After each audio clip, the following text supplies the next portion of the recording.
expect heavy spoilers for every single game on this list. I'm not going to shy away from talking about events or deaths or anything that happens to these characters. So if you see a character on this list from a franchise you want to play or you're interested and you're scared for spoilers of it, just skip through it or mute it. Just you're at risk, okay? I'm putting you at risk, buddy.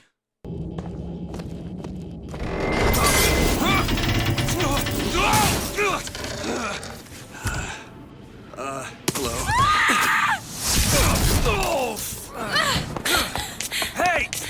Knock it off! Stop it! Will you stop it? Not here to hurt you. Who are you? My name is DeWitt. I'm a friend. I come to get you out of Get here. away!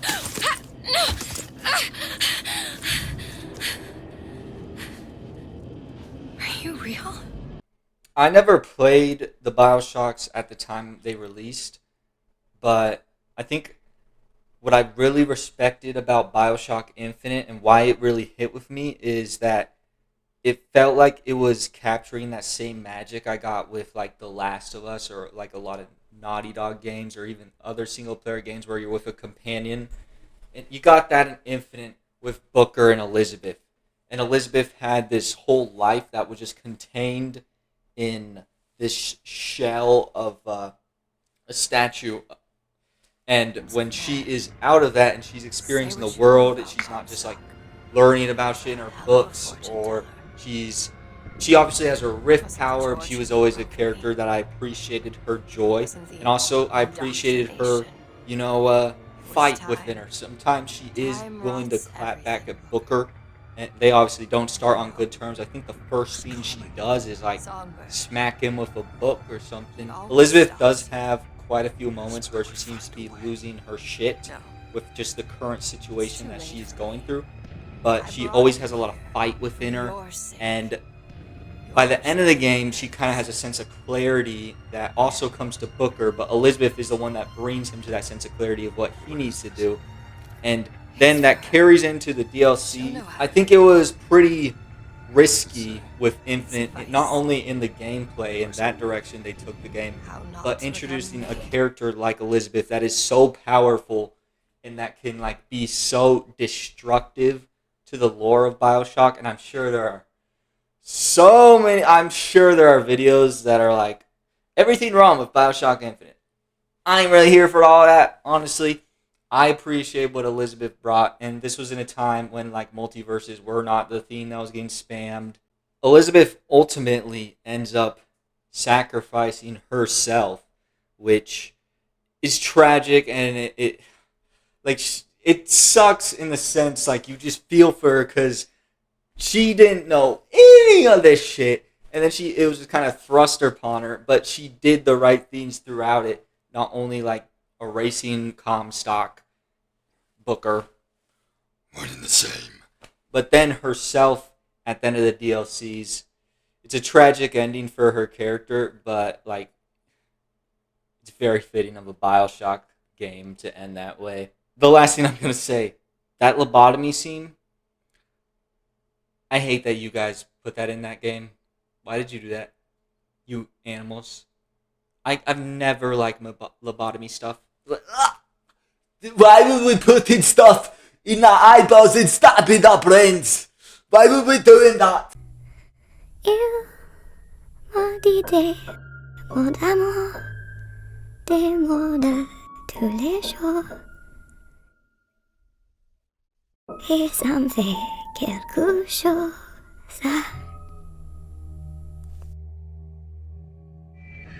It's okay. It's all right. I'm here. Just let Une part de bonheur dont je connais la cause. C'est lui pour moi, moi pour lui dans la vie. Il me l'a dit, l'a juré pour la vie. Hey, Entschuldigung, der amerikanische Traum.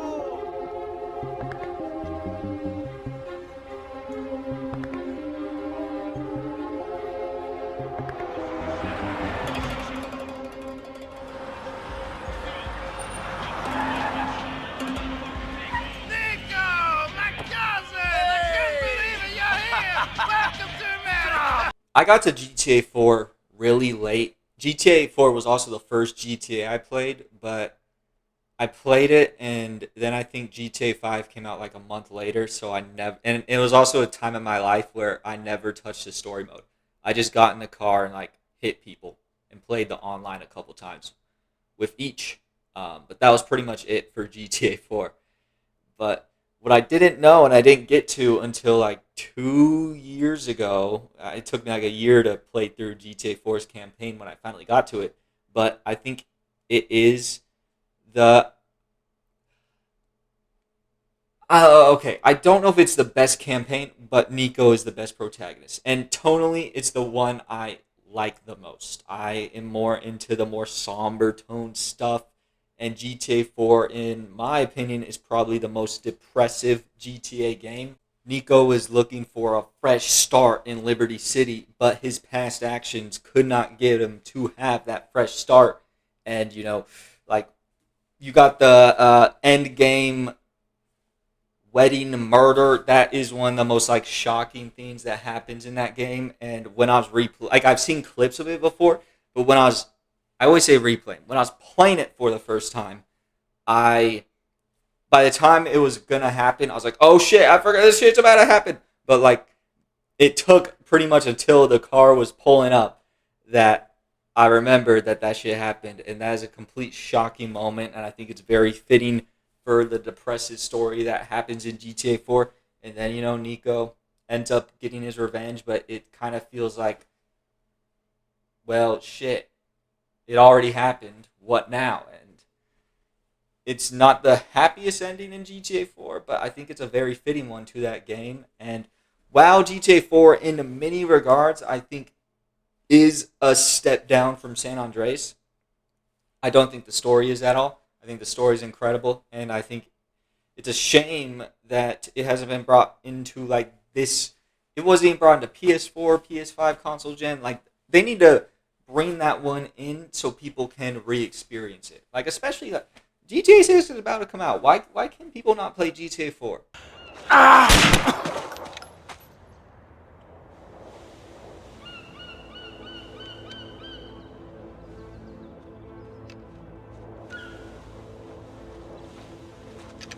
Cousin! Yeah.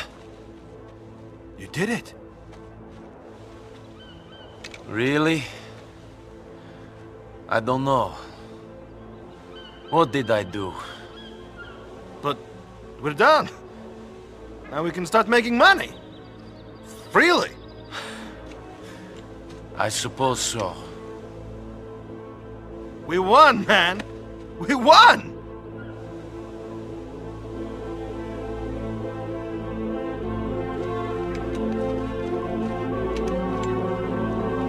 Told me to leave it. I thought I had. I thought it was over. It's never over, Aya. Nico, you can't blame yourself. Of course I can.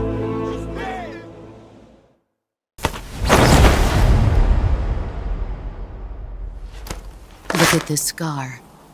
This is proof that I was once a mother. I gave up my body and my child for my country. There is nothing left inside me now. Nothing at all. No hatred, not even regret. And yet sometimes at night, I can still feel the pain creeping up inside me, slithering through my body like a snake. The remake really made me lock in on how much I like this character. The boss made the list before then, but I played the remake, and she jumped up a lot. And then I kind of rethought it, and I was like, okay, she's still going to jump, but I'm not going to say where I had her before, but it was a little outrageous looking back. But this is still a great spot for the boss as a character, and she well earned this list. She was always on the list, but she, out of all the characters that have been on this list, she's done the most like movement throughout. This is where she ends up. Talk about a scene stealer. The boss is one of those characters. Every scene the boss is in, you're getting great lore, great hints at a relationship and the mentorship of Big Boss and the boss. And then aura, big factor. The boss, probably number one aura character. I'm just going to go straight to the end. The boss's monologue And then also the boss dying to protect her nation and kind of being a tool is a big influence on Big Boss. And I don't know his story as much, but I know the way he ends up and how he becomes an antagonist.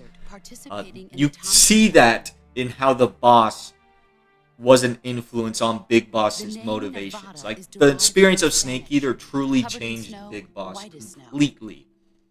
And that the final hour of Snake Eater is some of the best in any game ever. You go from the boss divulging everything and how they need to fight, and one of them needs to die. That iconic fight with the Snake Eater theme kind of kicking in halfway through, but before that, it's just silence. It's the sound of the boss moving through the fucking shrubs. Her, full auto shotgun or whatever, blasting. It is great. That fight is one of the most iconic fights you could ever have in a game. And that, just the vibe of that fight is incredible. And this isn't a game ranking list, but you can assume I love Snake Eater. And the boss is a big part of that. Metal Gear is a franchise I want to get more into. I'm kind of just playing other stuff right now, but I'm disappointed myself. Or more, I'm disappointed that Volume 2 hasn't come out yet. Because I really want to play Rising 4 and 5. And I just haven't yet. Because all three of the Metal Gears are incredible. Easy recommend. You got to experience these franchises. I had a friend who told me, who's a big Metal Gear fan back when I was only a Call of Duty and GTA kid. And I get it now. These damn stories, man, they are incredible. I could see the planet as it appeared from space. That's when it finally hit me. Space exploration is nothing but another game in the power struggle between the US and the USSR. Politics, economics, the arms race, they're all just arenas for meaningless competition. Yes, I'm coming for you.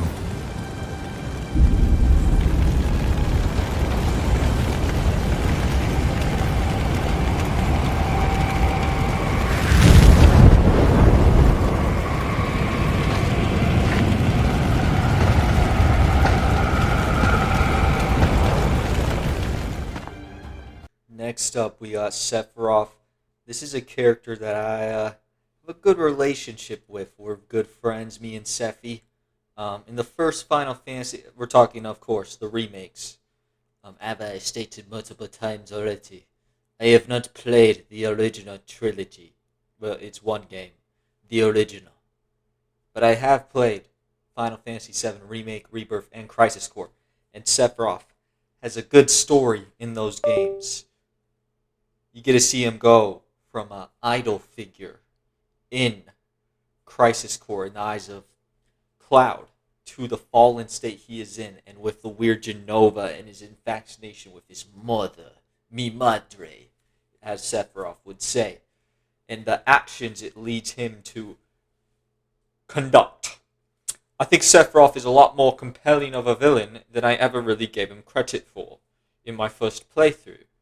Final Fantasy VII Remake, I don't think does the best job of giving Sephiroth some room to grow. I think he could be seen as generic in that game. He's got cool stuff going on still, and he always looks cool when he's on screen. But there's a lot more mystery behind him. But after you play Crisis Core and then Rebirth, you learn a lot of the ingoings and relationships that Sephiroth has, what leads to all the disasters and the trauma that is inflicted on Tifa and Cloud. And that's where Sephiroth becomes a really great standout character. And he's also a character that I am excited because I have a lot of mystery with this character. I do not know the direction he will go in Final Fantasy Remission or whatever else it will be called. A major part of Sephiroth's story, and this is where you really get to see it throughout when you see his Crisis Core state to his Rebirth state, is Sephiroth loses his humanity.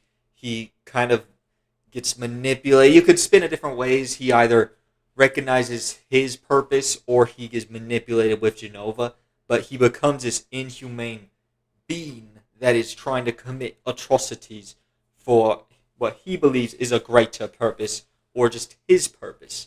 And I think that makes him a compelling character, especially just seeing his pre everything that happened state and his state by the end of Rebirth. And, also some moments, a lot of these, like, great characters will have things they've done that are iconic. A big spoiler warning, with Sephiroth, there is that iconic moment with, let me see if I can reenact it. I don't even remember how he went down. Okay, I can't do it. I don't even remember what it looks like, but I remember the blade going through everything, and that's all that matters. Sephiroth is a great character, a great villain. I don't know how many villains I have ahead of him. I can't think of any. I can think of one off the top of my head, but he might end up being a top 5 villain for me if I didn't put any ahead of him, and I can only think of one at this current juncture.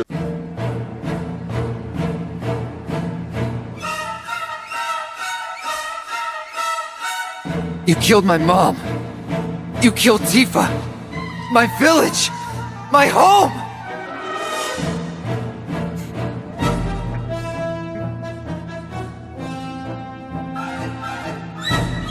They were mine by right. This planet too, for I have been chosen. I believed in you. Not you! Whoever the hell you are! Those who robbed you of the planet. Your planet. But there's no need to be sad, brother. Because I'm here for you. Now and forever.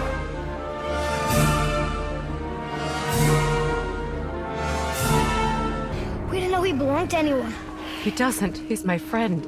The boy was following my command. Then help fix this. Hold here, please.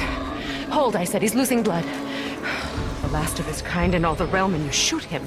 You needed food? Target practice. Target practice. I'm so sorry. Keep that pressure on. The blame is mine. I should have kept a closer eye.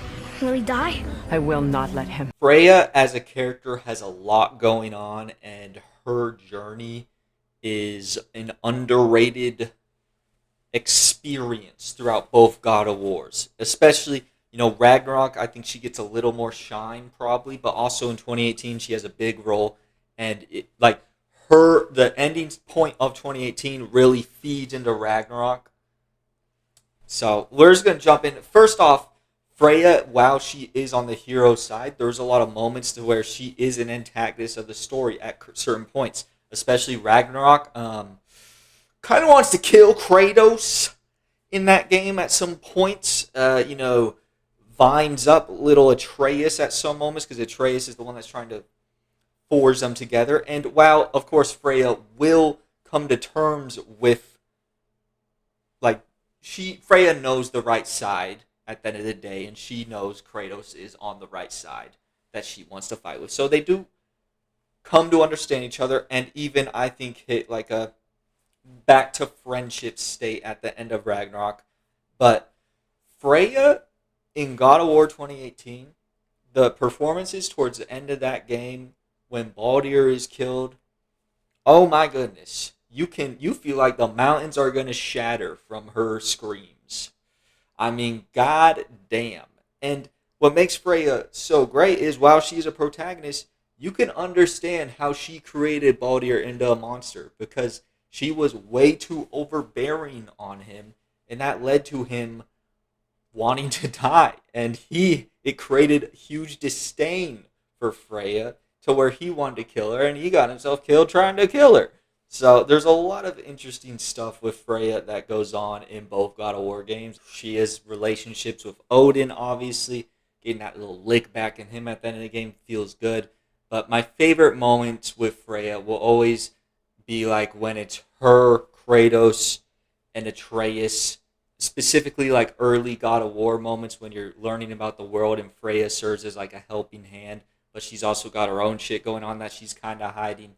And, when she'll freak out that Atreus had that, I forgot what the material was called, but he had the kryptonite to Baldur if he was Superman. So, yeah. I love Freya as a character. God of War will obviously continue, but Freya, I would assume, would be one of the characters we never see again. I swore I would never rob from you the choice between life and death.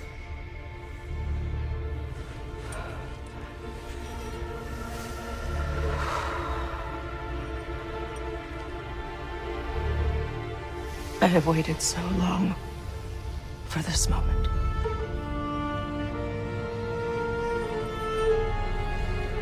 And now that I'm here, I realize there's only one thing I need you to know. You have no hold on me anymore. I don't need this to make me whole. We stopped his madness. That's all that matters.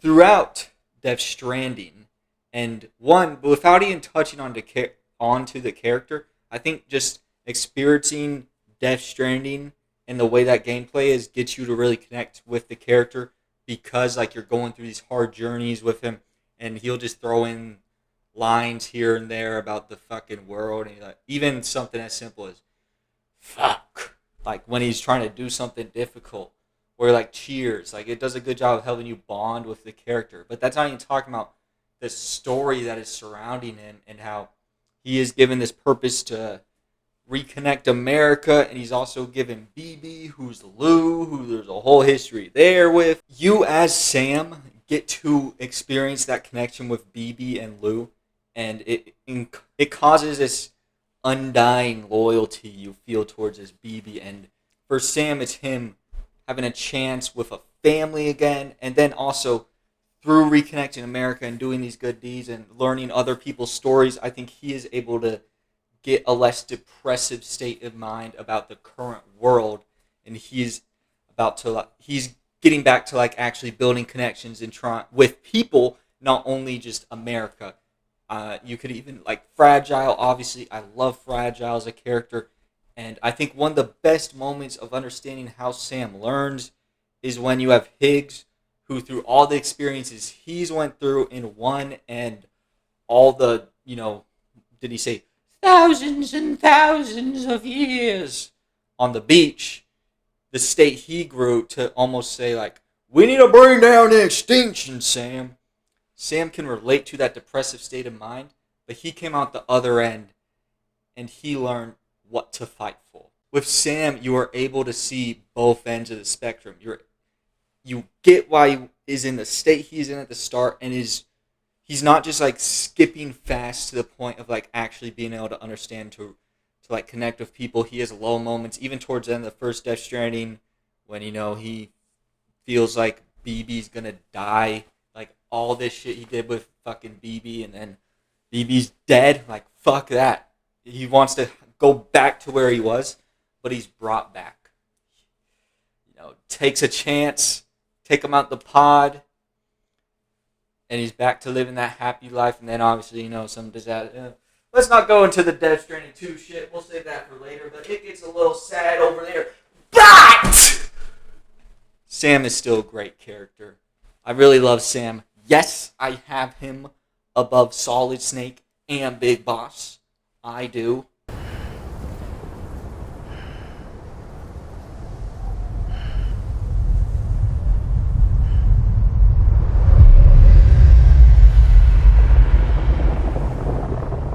Once there was an explosion, a bang which gave rise to life as we know it. And then came the next explosion.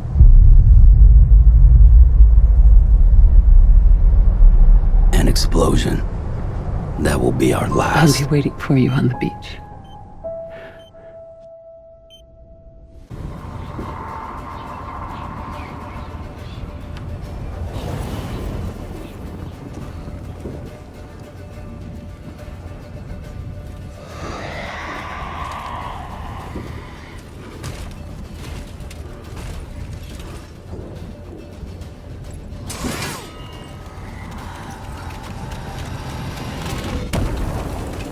Might feel a little high. I was initially thinking, because I had her placed in the 30s initially, and then as I was replaying The Witcher 3, I was like, what the fuck? Why do I have her in the 30s? You don't even see this character far from like playing her for like 10 minutes in the first like anywhere from 20 to 30 hours. But then when you get through Skellig and you find Ciri, one, emotional ass moment, especially when they kind of hold her life in balance. I mean, you know she's not going to die, but they kind of make you feel like it for a second, and it's fucked up, and fuck you for that. But then, I think once Ciri's actually back, you get experience a lot of her growth, and that's still a long-ass time of the game. It can be a long time with that final act sort of activities. And Ciri, one, cool-ass character. She's OP as shit, which I'm curious to see how they're going to balance her in The Witcher 4, because I'm not a Witcher expert, but with her having this elder blood in it, and she's talking about going to a time where, I don't remember exactly what they say, but it sounded like she basically like was in present day. Like, she's so powerful, she lived in a time period that was present day, and the elder blood gets a little fucky, and she can do so much stuff. She's strong as shit, so I'm curious to know how they're going to nerf her, because obviously they have to, but they have to explain it also, because they can't just have Ciri be nerfed. Everyone knows Ciri's going to be strong as shit, but I'm curious to see how whatever. That's Witcher 4 stuff. That's not the game that got her on this list. But Ciri as a character, I love her attitude. She's a bit, she has good morals, but she can be a bit hot. I'd say she's just, I don't know if it'll be hot-headed, but she wants to fight, and she wants to be active in this war with the fucking Wild Hunt, because she does feel some guilt for a lot of because the Wild Hunt is after her. So when you have a character like Vesemir die, she takes a lot of that on her own shoulders, because she feels like if it wasn't for her, Vesemir wouldn't die, because the Wild Hunt would have never came, which I guess is kind of true, but these are your people. They're not going to let you just go to the Wild Hunt. Vesemir would have died for her 100 times over. Another G character, did make the list. Love Vesemir. But I just love Ciri's attitude. And then she's able to take a lot of advice from Geralt really well. And she had, like, you can tell she really cares about her people. And she's deeply hurt. She can form attachments to people quick, and then they die, and then she'll stand up for them for what it feel like 30 years. I don't remember the guy that was in Skellig when she was on the run, and he died. But she's out here throwing haymakers at people who are saying, "How dare you bury this guy? He was meant for a ditch." She's just right hooking people for that. Like, I like Ciri's attitude. Skjall saved your bloody lives. The Wild Hunt was after me. Had Skjall not led me away then, why they would have reduced Lofoten to ash. What would the spectres be wanting of some lass who... I am not some lass. And anyone who so much as touches this grave will learn that the hard way. I think what also makes Ciri such a compelling character is, like, for how much she can do with all of this elder blood and how strong. Again, I don't know power scaling for The Witcher, but she seems like the strongest character in the whole fucking universe. For how strong she is, what she wants to do is be a Witcher. Like, she's just a Witcher in her bones. And that's why I'm excited to play The Witcher 4, and I hope she gets a trilogy, because I want to see her experience as a Witcher. We did it with Geralt, and it was so beautiful. I want to see them do it with Ciri. She's a great character. I want to see her arc. She's going to be entering, I don't know her age at the start of The Witcher 4, but it feels like it'll probably be mid-20s to early 30s, so she might be a little experienced by then, but she won't be, like, Geralt age, like, really a vet with this shit. But she'll have done it for a bit. And maybe if there's that rumored Witcher 3 DLC, they'll explore the introductions, which could be fun for that DLC to do. So there's a lot of room to grow with Ciri. She decided to be a Witcher in despite of everything she could have been. I mean, you'll meet other Witchers. I don't remember. Like, there's people in Kaer Morhen. I don't remember the two characters. Like, some of them hate being Witchers. They just do it because they're good at it. Ciri has a passion for this, and she represents what it is to be a Witcher, because she's going to be presented with more dilemmas, and she's going to pick what's best for her. She's not just going to kill a contract to kill something if it doesn't actually deserve it. You've been busy.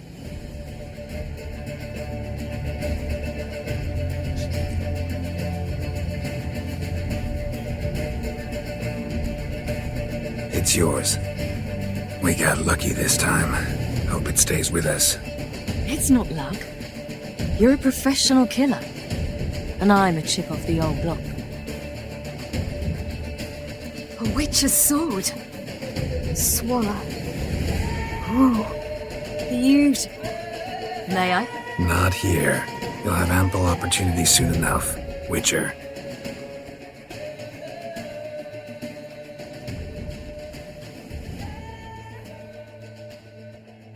Let's try it out then.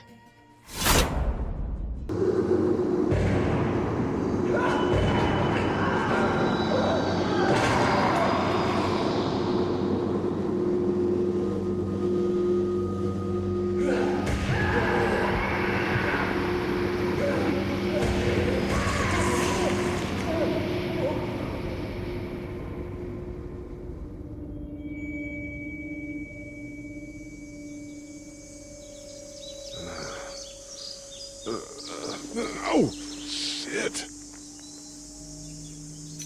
Thirsty. Ah, fuck, my leg. When talking about a game that will emotionally destroy you, I think The Walking Dead Telltale Season 1 has kind of been lost to time. Not completely, it's still mentioned, but this style of game has kind of fizzled out. With Dispatch coming out, it might be seeing a bit of a resurgence, but also Telltale, as we know, they hit the graves in it. They're not really around anymore.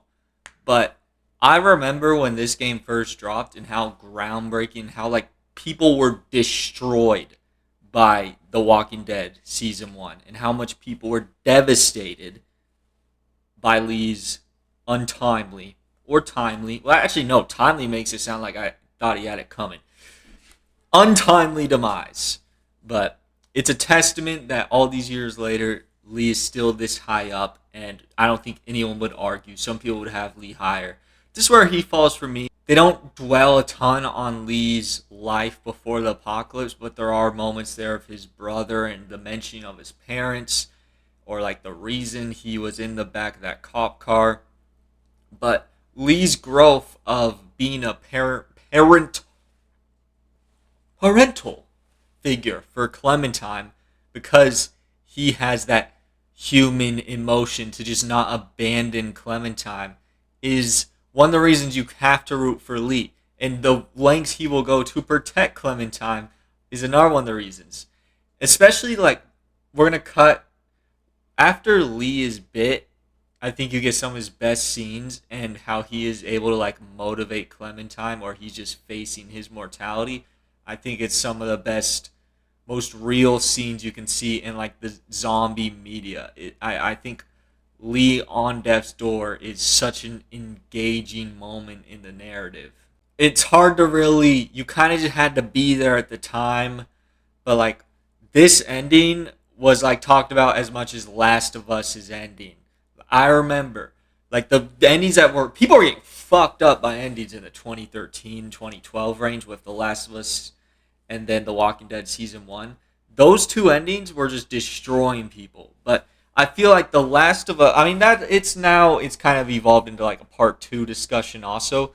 But The Walking Dead Season 1's ending was like such a fucking shocking ending that devastated people at the time. And it's because how attached people got to Lee, how attached I got to Lee. Even though my experience with this game, I had it spoiled. Because, you know, I was watching like fucking PewDiePie play this shit back in the day. So, like, when I played it, I already kind of knew it was happening. But you still can't help but wonder when you're at that moment, like, come on, bro, just chop off the arm and you'll be fine. Nope, he's dead no matter what. when he's dying, Lee is doing his best to make sure Clementine can continue on. And, you know, despite, like, The Walking Dead Telltale, it has its up and downs. Overall, I'm actually pretty positive on the series. I think Season 3 is a dip, but I'm happy with Season 4. I thought Season 2 was also really fucking good. But Lee inspired Clementine and gave her so many life lessons to make her the badass she ends up being that. I mean, Lee's just such a great guy, amazing character. He was one of those characters that, like, when I was constructing the list, there was no doubt in my mind he was going to be high up and he was never going to fall off. I'll miss you. Me too.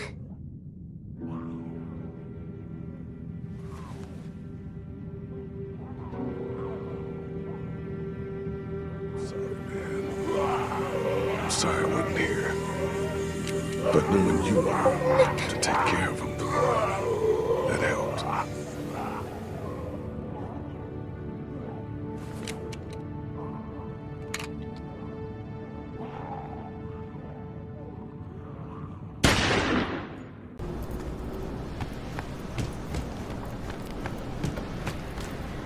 Hey, Panam?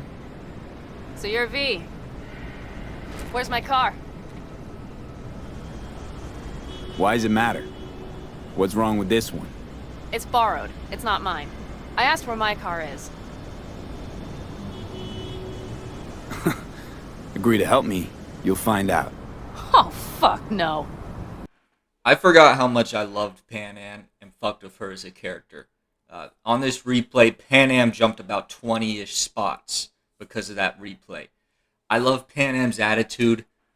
Is she a bit of like the he ordered pickles type of girl? Yeah, but there's nothing wrong with that. Panam fights for V, V fights for Panam, but Panam might fight for V a little bit. Panam's got that more aggressive personality. At least in my playthrough, I mean, you can take things in different directions. Have V also be, you know, a bit of a hothead too. But Panam's hothead comes from actually caring about either V or her gang, her nomad crew, the Autocados.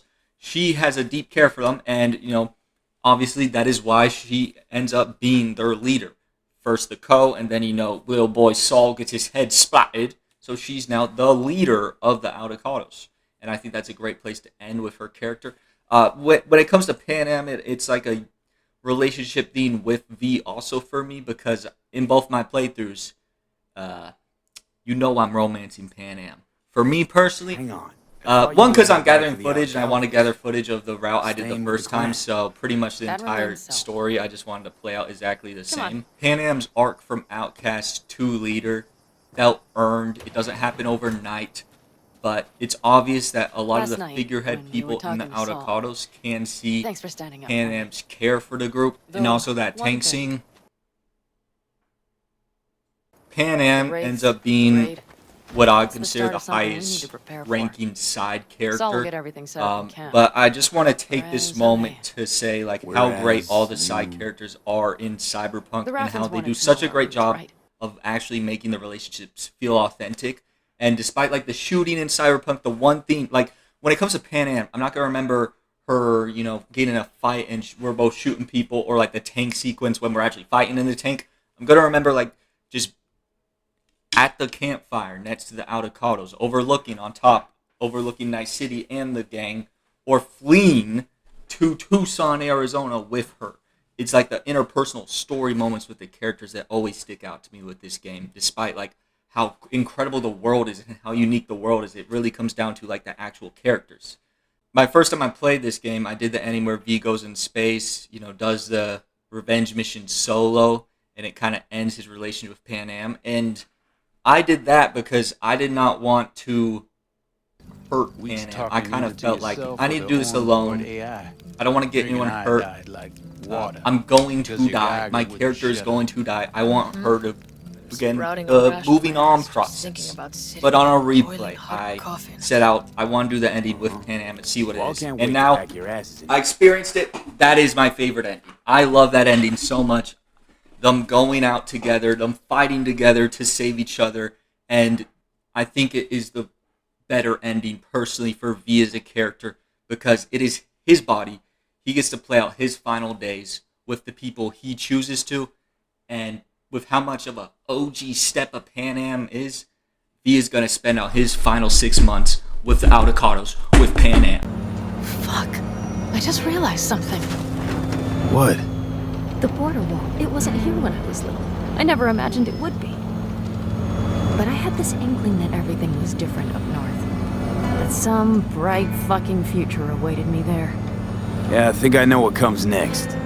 Once you wound up on the other side and nothing changed, you thought Night City was the answer. Everything would change there.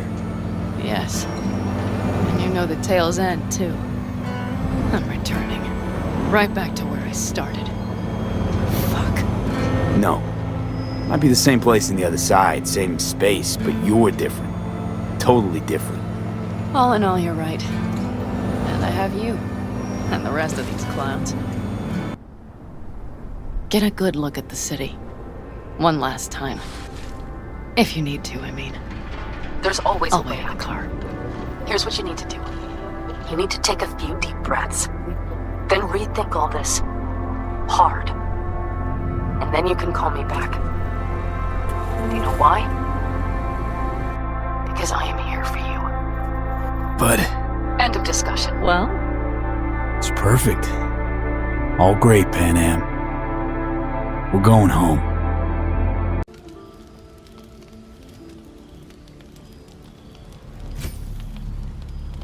It's like a shard of ice into your neck. A quick, sharp pain that fades to throbbing numbness. Your breath catches. Your pulse quickens. Oh, of course. That was amazing. Astarion is such a fun character. He is a blast. One, he's very good, and he's very useful from a gameplay perspective, even though that doesn't matter. I have to shout out his lock-picking ability, and then just his damage he can do in gameplay. I love using Astarion. But as a character, he was always a blast to talk to. Even though he is like one of the characters that it feels like you need to work a little harder to get him to see the right thing to do. Like he is, and even when he'll do the right thing, it's mainly because of your influence rather than that's what he actually thinks should be done. He doesn't really seem like he cares as much about like being a better person for a long part of Baldur's Gate 3. Eventually, I think you hit a point where he finds a way to still be himself, but not like ruin people's lives. But he deals with the guilt of being a vampire under the control of Cazador and having done a lot of atrocities. And like especially like Act 3 when you're finishing all his quests and he's having to face people that he has lied to into his bed and then set up as prisoners for Cazador and his big ascension plan. Whether you want him to ascend or not, I don't have my characters lean into their dark side most of the time, especially like characters I actually care about and want to have a good ending. So Astarion, I was never going to have him ascend with him. So he obviously ends the ritual, kills Cazador, and remains a vampire living in Baldur's Gate, but isn't like god vampire status. And I think he's able to find himself in that way. Astarion is incredibly witty, but there is a lot of trauma that gets unveiled throughout the game, and I think Baldur's Gate 3 does a good job pacing it out. I think of like the Raphael scene when he... Naked vampire. He casts Rip Clothes Off Patron. And you see all the tots that Astarion was given. You learn how much he was actually abused by Cazador, and how he can't just get over that because his life was built as being a minion for Cazador for so long, and with this tadpole power, he was finally able to be free of that. So there is some part of him that like wants to lean into the tadpoles because they have given him more freedom than he has had in a long time. But you got to pull him in and tell him, like, I'd say they're part of his ritual. It's not to lean into the tadpoles. Astarion will usually have a lot of lines about, like, a character doing a noble thing, and Astarion just like, I know you. Yes, You're the one if it was in my shoes, I would have done that. I've just killed him. Like he'll always pick like the bad option that you're trying to get characters to stay away from when he's giving like an opinion on like another character's actions, and it's always funny. But at the end of the day, Astarion does have a good heart. I always let him bite my neck for the Baldur's Gate 3 show. I'm assuming they're gonna like bring all the Origins characters into it. Neil Newbon is one of those actors that I don't know why you wouldn't give him Astarion if he wants to play Astarion, because he looks like him. You just put on those ears, dye his hair, give him fangs, dress him up, and he's Astarion. He looks exactly like him. Physically, he looks like similar build, and he obviously can play him because he played him. So he's one of those people that, like, honestly, if Neil Newbon is not in Baldur's Gate 3 show and he wanted to be in it, they just didn't pick him, I'm already looking at him with like a skeptical eye, but I'm gonna be looking at him with even more skeptical. Like, why wouldn't you pick him? He obviously should be Astarion, and we'll see how that goes. I'm hoping he's in it though, because that gives me like the whole idea of the show is a little concerning. But if I can see a character like Astarion post Baldur's Gate 3, it would be fun, especially if Neil Newbon's back playing him, because he did an incredible job. Okay. Goodbye, darling. I can be better than them. But I'm not above enjoying this.